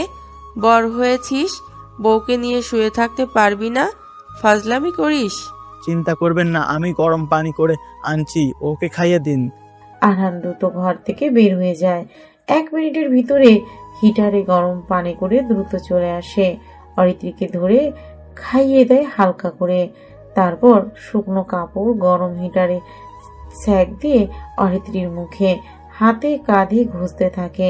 আমিনা বেগম চুপচাপ দেখছে আরহান অরিত্রির প্রতি কতটা কেয়ারফুল। মনে মনে তিনি খুশি হলো। যাক, মেয়েটাকে দেখে রাখার জন্য একজন তো আছে। আরহানের চোখে মুখে বিরাট দুশ্চিন্তা আর ভয়ের ছাপ স্পষ্ট। আরহান অরিত্রির জন্য দৌড়াদৌড়ি করছে। তোরা থাক, আমি গেলাম। অরিত্রিকে নিয়ে আর টেনশন নেই। ওর পাশে বসে পাহারা দে, রুমে থেকে যাবি না। আমিনা বেগম চলে যায়। আরহান সোফাতে বসে থাকে।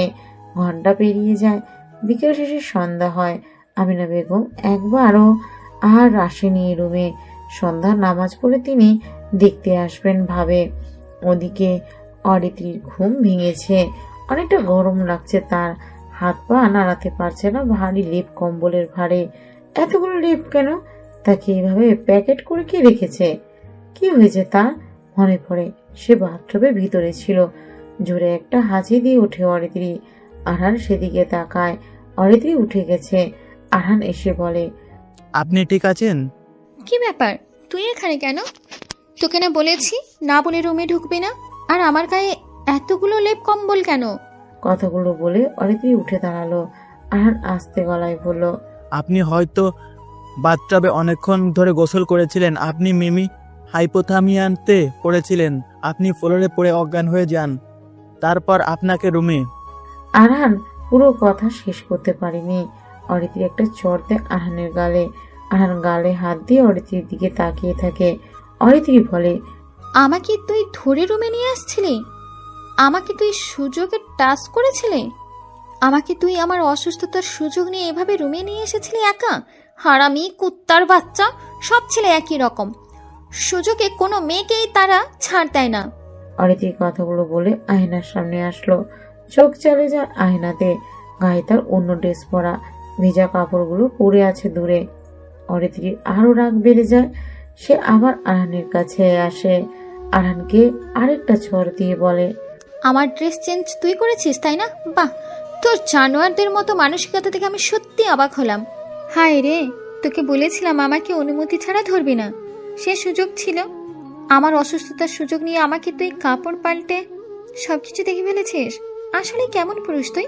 তোর পুরুষত্ব এতটুকুও জিত নেই। কিভাবে করতে পারলি তুই? আচ্ছা, মজা পেয়েছিস? ঢং করে চুপ করে আছিস কেন? বল বল, কেমন লেগেছে আমাকে কাপড় ছাড়া দেখতে? কি হলো, কথা বলছিস না কেন? অরিত্রি ঘুরে তাকায়। আরহান বের হয়ে চলে যায় রুম থেকে। অরিত্রি আরহানের চলে যাওয়ার দিকে তাকিয়ে আছে। তারপর শব্দ করে হাসতে থাকে। অরিত্রি তার ভেজা কাপড়গুলোর কাছে আসে। সেগুলো হাতে নিয়ে বলে, এই কাপড়ের মূল্য কি যদি ভিতরের জিনিস ঢেকেই বা না রাখতে পারি? এমন সময় অরিত্রির মা আমিনা বেগম অরিত্রির রুমে প্রবেশ করে। আরহান বলেই তিনি ডাকতে থাকে, অরহান, অরিত্রি কি উঠেছে? এ কি, অরহান কোথায়? আর তুই উঠে গেছিস? যাক, কত ঘন্টা তুই অবচেতন অবস্থায় ছিলি বলতো? অরহান কতগুলো দৌড়ে দৌড়ে লেপ বের করে দিয়েছে দেখেছিস? কিরে, কথা বলছিস না কেন? আর উঠতেই আবার ভেজা কাপড় ধরেছিস? অরিত্রি এই কাপড়টা ফ্লোরে ছুঁড়ে ফেলে। বিছানায় এসে বসে। আমিনা বেগম গরম দুধ নিয়ে এসে টেবিলে রাখে। এভাবে কাপড় ছুঁড়ে মারতে দেখে উনি রেগে যায়। অরিত্রিকে বলে, কি হয়েছে তোর? কিছু না, আমার জীবনটা শেষ করে দিল মা। আমার বেঁচে থাকার মানেই নেই। আমি যদি মরতাম তাহলে ভালো হতো। ঢং করিস? পানির ভেতরে পড়েছিলি কেন জানিস? তোকে ধরে রুমে নিয়ে আসতে কত কষ্ট হয়েছে। একদম শটান হয়ে পড়েছিলি। অরহান আমাকে ডেকে এনেছিল, তোকে আমি ধরে রুমে নিয়ে আসছি, আর জেগেই ঢং শুরু করেছিস। কি বললা? তুমি আনছো মানে? ওয়াশরুমে পড়েছিলাম, আমাকে অনাথ ধরে আনছে? না, আমি নিয়ে আসছি। সে তোর জন্য আমার ঘর থেকে লেপ কম্বল আনতে গিয়েছিল। কি হয়েছে, কাঁদছিলি কেন? ও, তোর শখের দামি কাপড় ফ্লোরে ফেলেছি বলে কাঁদছিস? হাই রে, মরতে মরতে বাঁচলি আর কাপড়ের জন্য কাঁদছিস? ড্রেস কে রেখেছে ওখানে? কে রাখবে মনে? আমি রেখেছি। অরহান কি পাগল জানিস? ওকে বললাম তুই তো অরিত্রীর বর, কাপড়টা তুই চেঞ্জ কর, আমি আরো কম্বল আনি। সে বলে আপনি করেন, আমি যাচ্ছি।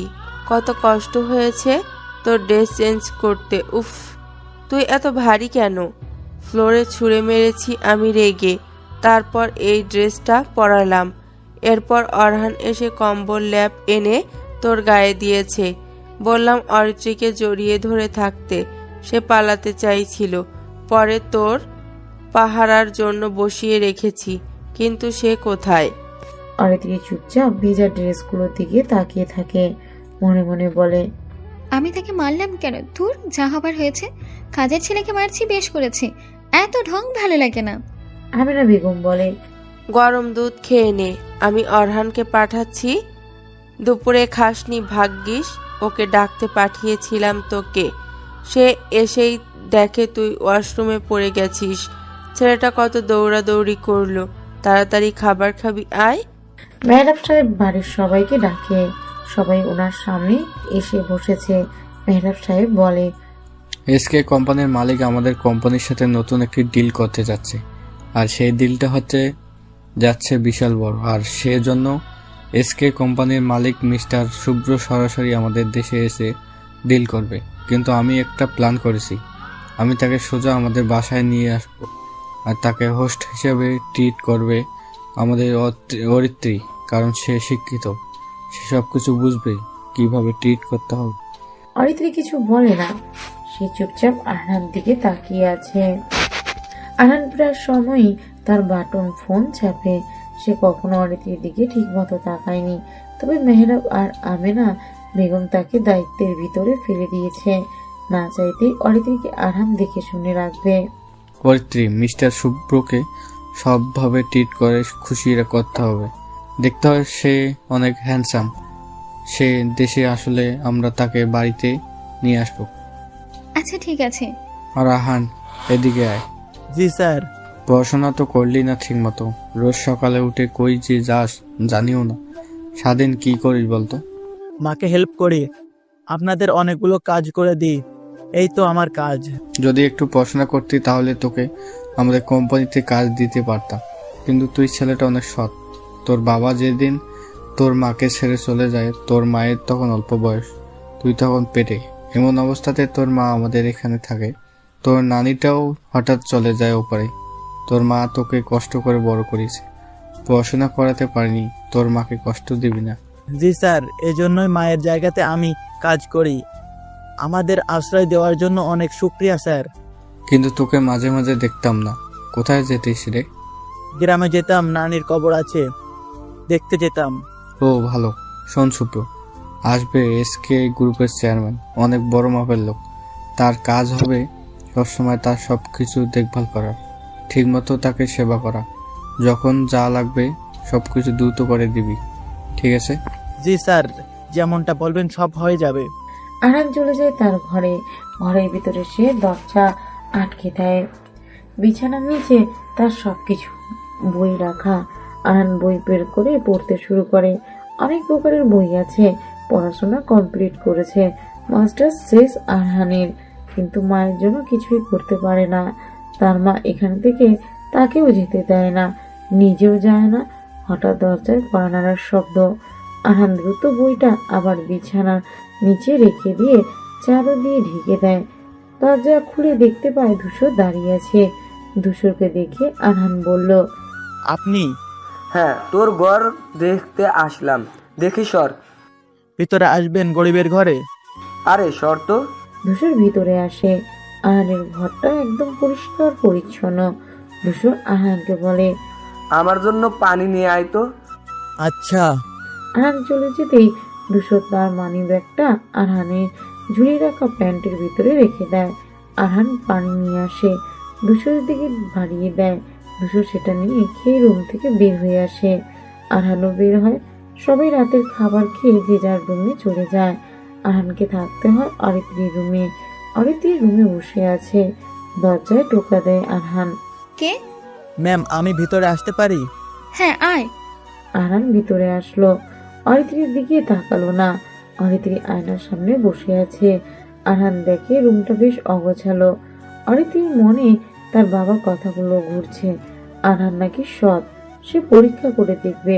অরিত্রি ইচ্ছে করে তার টেবিলের নিচে টাকা ফেলে দেয়, সাথে স্বর্ণের চেইন। আরহান চুপচাপ বসে আছে। অরিত্রি বলে, ওই, তোর কপালটা দেখছিস কেমন?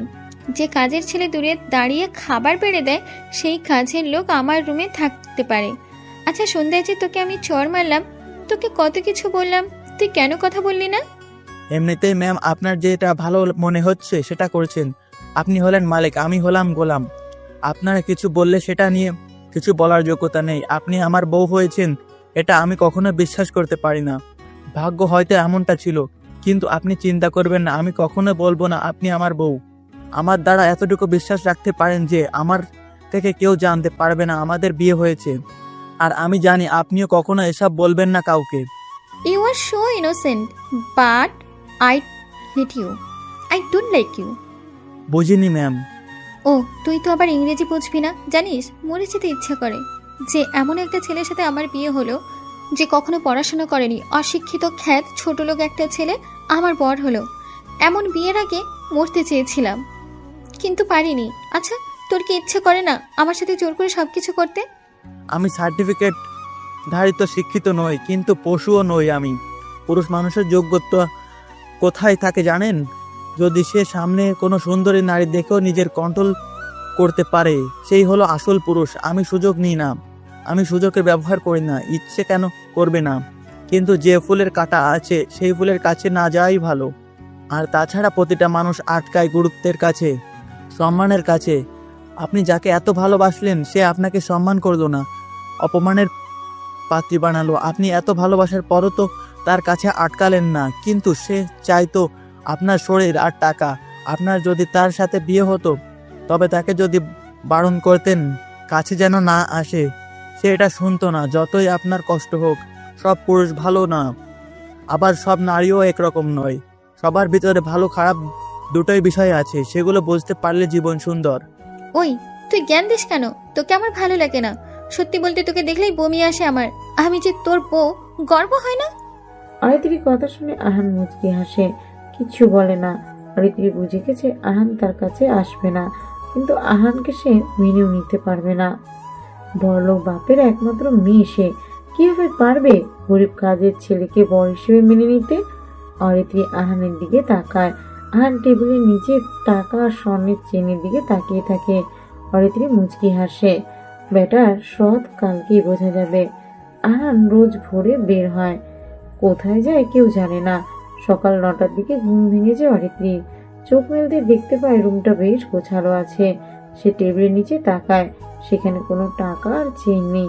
অরিত্রি প্রচন্ড রাগ হয়, আরহানকে চিৎকার করে ডাকে। আরহান দ্রুত রুমের ভিতরে আসে। অরিত্রি আরহানকে গালি দিতে থাকে। আমার বাবা তোকে সৎ বলে না? তোর সততা আমার বোঝা হয়ে গেছে। হারামির বাচ্চা, চোর কোথাকার। আমার টেবিলের নিচে টাকা পড়েছিল। কত টাকা জানিস? 50,000 টাকা। 1 লাখ টাকা স্বর্ণের চেন। কি ভাবছিস সুযোগে হাতিয়ে নিবি? বাট এটা তোর গিফট। যা হারামি চোর একটা। এরপর বাবা যদি তোকে কখনো সৎ বলে, আমি সেদিন সবার সামনে বলবো তুই কি করেছিস। বেরিয়ে যা রুম থেকে। ইচ্ছা করছে তোকে চর বসিয়ে দিই, কিন্তু সেটা করব না। তোকে ছোঁয়ার ইচ্ছে আমার নেই। আরহান রুম থেকে বেরিয়ে যায়। অরিত্রি ড্রেসিং টেবিলের কাছে আসলো। চিরুনি নিতে গিয়ে দেখতে পায় তার মেকআপ বক্সের পাশে সুন্দর করে টাকাগুলো ভাঁজ করে রাখা আছে, আর ফুলদানির উপরে চেইনটা অনেক সুন্দর করে সাজিয়ে রাখা।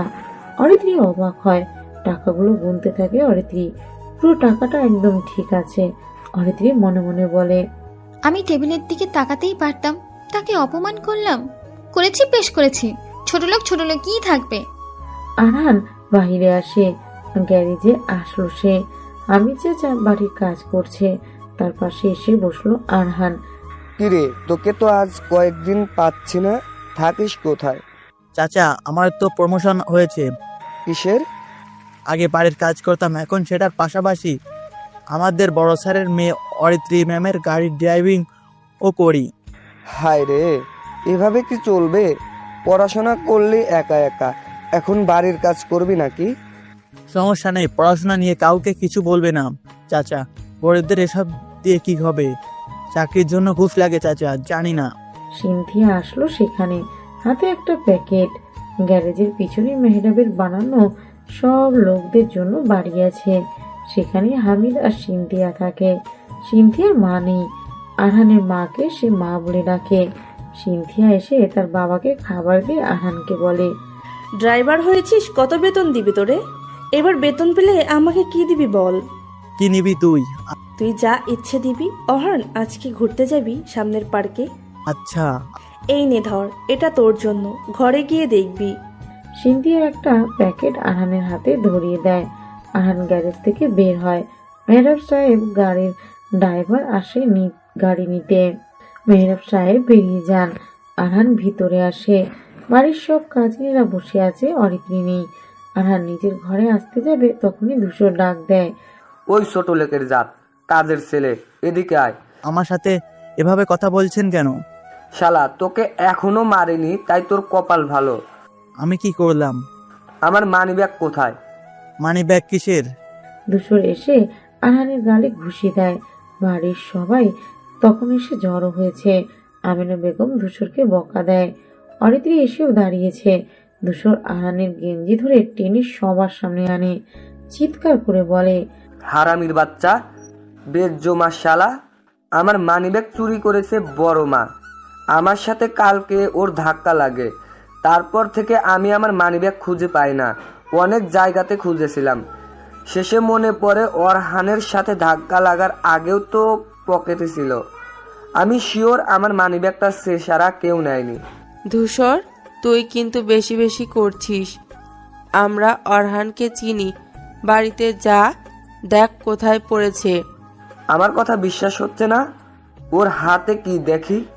আরহানের হাত থেকে জলদি ধূসর প্যাকেটটা কেড়ে নেয়, তারপর সেটা টেনে ছিঁড়ে ফেলে। সেখান থেকে দামি একটা শার্ট বের হয়, ফ্লোরে পড়ে যায় সেটা। আরহান মেরুন কালারের শার্টের দিকে তাকিয়ে থাকে। সিনথিয়া তাকে দিয়েছে এটা। সিনথিয়া প্রায় সময় আরহানের ড্রেস গিফট করে। ধূসর এই শার্টটা হাতে নিয়ে বলে, এই আমাদের কোম্পানির শার্ট, এটার দাম 3000 টাকা। সে এত টাকা কোথায় পেল? আর আগের ড্রেসের থেকে এটা দামি, নিশ্চয়ই আমার টাকা দিয়ে সে এটা কিনেছে।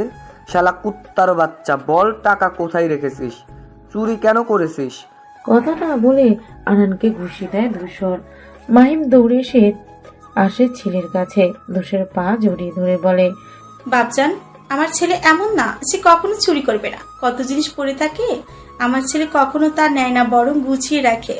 তাকে অপবাদ দিন না স্যার, ও কখনো চুরি করবে না। সর বুড়ি সামনে থেকে। কথাটা বলেই ধূসর মাহিয়ামকে ধাক্কা দিয়ে সরিয়ে দেয়। আরহান এগিয়ে আসে, ধূসরের হাত ধরে, চোখের দিকে তাকায়। আরহানের চোখে তখন অন্যরকম ভাষা।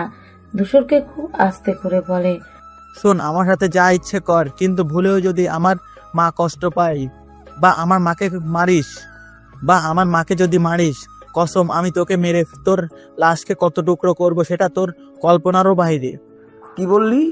স্যার, দয়া করে আমার মাকে মারেন না। আমার মায়ের কোনো দোষ নেই, আমি সত্যি বলছি। আপনারা টাকা কথা আমি জানি না। আর এই শার্ট। তুই আমাকে আগে কি বললি? আরহান চোখ দুটো লাল করে তাকিয়ে মুচকি হাসলো। তারপর ধূসর কিছু বলতে যাবে, তখনই আমেনা বেগম বলে, ধূসর, অরহানের ঘরে যা, দেখ খুঁজে। যদি তোর কথা মিথ্যে হয় তাহলে অরহানকে দিয়ে তোকে মার খাওয়াবো বলে দিলাম। আমিনা বেগমের কথা শুনে ধূসর সহ আরো কয়েকজন আরহানের ঘরে আসে। আরহানের ভয় হয় যদি সে খাটের নিচ দেখে। অরিত্রীও ভিতরে আসে। ধূসর সোজা আরহানের প্যান্টের দিকে যায়। খুঁজতে খুঁজতে সেই প্যান্টের পকেটে হাত দেয়। একটা মানি ব্যাগ বের হয়। আরহান সহ সবাই অবাক হয়। ধূসর বলে, এই যে আমার মানি ব্যাগ, বলেছিলাম না সে আমার মানি ব্যাগ হাতিয়েছে। আমার মানি ব্যাগে 10,000 টাকা ছিল।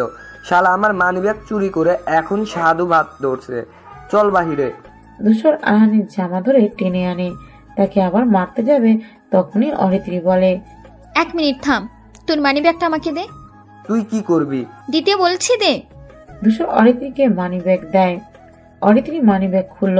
10,000 টাকা বের করে সে ধূসরকে বলে, তোর মানি ব্যাগে কত ছিল? সত্যি না বললে ভাববো এটা তোর কাজ। 10,000 ছিল। অরহান যদি 3,000 টাকার শার্ট কেনে তার বক্তব্য অনুসারে, তাহলে এখানে 7,000 টাকার কথা। খুচরো টাকা আছে, ভাড়ার জন্য লাগবে মার্কেটে যেতে, সেই খুচরো টাকাটাও আছে। তাহলে এখানে কোনো টাকা তো খরচ হয়নি। আর বড় কথা হলো, অরহানের ঘরেই যে মানি ব্যাগ থাকবে এটা তুই কিভাবে জানলি? অরহানের পকেট চেক করিসনি কেন? আর ওর ঘরে গিয়ে প্যান্টগুলোই কেন চেক করলি? এর থেকে বোঝা যায় তুই এসব একা নিজে থেকে করেছিস অরহানের ফাঁসানোর জন্য। এর কারণ অরহানের আমার সাথে বিয়ে হয়েছে সেটা তুই মেনে নিতে পারিসনি। মেনে তো আমিও নিইনি, কিন্তু তাই বলে পাবলিকলি তাকে সবকিছু বলবো এটা হবে না। সরি বল ধূসর, সত্যটা স্বীকার কর। কারণ আমি ভালো করেই জানি অরহান চুরি করবে না। আমার টেবিলে 50,000 টাকা পড়েছিল, স্বর্ণের চেন পড়েছিল, সেটা সে নেয়নি। আর তোর থেকে মাত্র 10,000 টাকা চুরি করবে? ওর বেতনই তো 20 থেকে 30,000 টাকা। কি ব্যাট করলি? 6 মারতে গিয়ে আউট হয়ে গেছিস? ধূসর মাথা নিচু করে নিল। আর অবাক হয়ে তাকিয়ে থাকে অরিত্রীর দিকে। মাহিমা বেগম শার্ট হাতে নিয়ে বলে, কোথায় পেয়েছিস এটা? সিনথিয়া দিয়েছিল, আজকে আমার জন্মদিন তাই। আরহানের কথা শুনে মাহিমা আর দাঁড়ায় না, আরহানকে নিয়ে ঘরে চলে যায়। তারপর মাহিমা বেগম ছেলের গাল থেকে রক্ত মুছে দিচ্ছে। তার চোখে পানি। রক্ত মুছতে মুছতে বলল, পড়াশোনা করলি, বলেছিলি তুই কখনো কারো বাসায় কাজ করবি না, অথচ পড়াশোনা শেষে এখনো তুই এখান থেকে যাস না কেন? তোকে যখন সবাই ছোট লোক বলে, অশিক্ষিত, খ্যাত, আবুল বলে, তখন আমার অনেক কষ্ট হয় বাবা। দেখতে কালোর থেকে উজ্জ্বল, চেহারাতে মায়া আছে। তুই একটা চাকরি করতেই পারিস তো? চলে যা বাবা এখান থেকে। তোমাকে এখানে রেখে যাব না মা, চাকরি তো খুঁজতে চাই। দেখো না, মাঝে মাঝে কয়েক মাস এখান থেকে চলে যায়, আবার ফিরে আসি। সে সময় চাকরি খুঁজি, কেউ তা ঘুষ ছাড়া চাকরি দিতে চায় না, তাই এখানে তোমার কাছে এসে থাকি। তোমার তো অনেক বয়স হয়েছে, এই বয়সে তুমি কত কাজ করবা? তোমার কাজ আমি করে দিচ্ছি, তোমার এত ভাবতে হবে না। তোর বড় স্যারকে বলি তোর ব্যবস্থা করে দিক। মা, তুমি কিন্তু কথা দিয়েছিলে আমার পড়াশোনা নিয়ে কাউকে কিছু বলবে না। যদি বলো তাহলে এমন জায়গাতে চলে যাব তুমি কখনো খুঁজে পাবে না। আচ্ছা বলবো না, কিন্তু বৌমা, ও না মানে ছোট ম্যাডাম তোকে আজকে বাঁচিয়েছে। মেয়েটা জেদি রাগী, কিন্তু কখনো আগে কাজের লোকেদের সাথে খারাপ আচরণ করেনি। বিয়ের পর মাথাটা গিয়েছে। কি করবে বল? কাজের ছেলের সাথে যদি রাজকন্যার বিয়ে হয়, আবার ছেলেটা তো তাদের মতো না, খারাপ লাগবে। মেয়েটার কথাতে কষ্ট পাবি না, বুঝেছিস? আরহান কিছু বলে না, মায়ের কোলে মাথা রেখে শুয়ে থাকে। হঠাৎ আরেকটা কাজের লোক এসে দরজায় কড়া নাড়ে ওদের। মাহিমা বলে, কে? আপা, আহানকে ডাকছে ছোট ম্যাডাম। আচ্ছা। আরহান উঠে দাঁড়ায়। মাহিমা আসে, একসাথে বের হয়।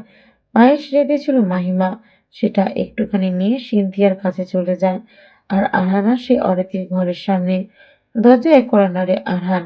অরিত্রী ভিতর থেকে বলে, ভেতরে আয়। ম্যাম ডেকেছেন আমাকে? অরিত্রী ঘুরে তাকায়। আরহানের চেহারাতে রক্ত জমে আছে, একটুখানি রক্তও লেগে আছে ঠোঁটের কোণে। অরিত্রী বলে, যখন তোকে মারছিল ধূসর, ওর গায়ে দুঘা বসিয়ে দিসনি কেন? কি বলেন ম্যাম, আমি হলাম কাজের লোক, থাকতে দিয়েছেন, এটাই তো অনেক। মারামারি পারি না ম্যাম, ভয় করে। এত লুজার তুই? না পারিস পড়াশোনা, অশিক্ষিত একটা, না পারিস মারামারি, সব সময় পুঁটি মাছের মতো হয়ে থাকিস কেন? জানিস তোকে দেখতে অতি জঘন্য লাগে। তোকে আমার একটুও ভালো লাগে না, তবুও তোর সাথে আমার থাকতে হবে 1 বছর। কবে শেষ হবে এতটা সময়? আপনি চাইলে আরো আগে আমাকে ডিভোর্স দিতে পারেন। আমি তো খেলনা, যখন যা ইচ্ছে তাই করা হবে, তাই না? তোকে দেখলেই আমার বিরক্ত লাগে। সমস্যা নাই ম্যাম, বিরক্তিকর আমি জানি। আমাকে এত অপমান করলেও তবু সহ্য করি, কারণ আপনারা মালিক পক্ষ। এত কিছু আমাদের বললেও কিছু হবে না, আপনারা সব সহ্য করতে পারি। তোর সাথে কথা বললেও আমার রাগ লাগে।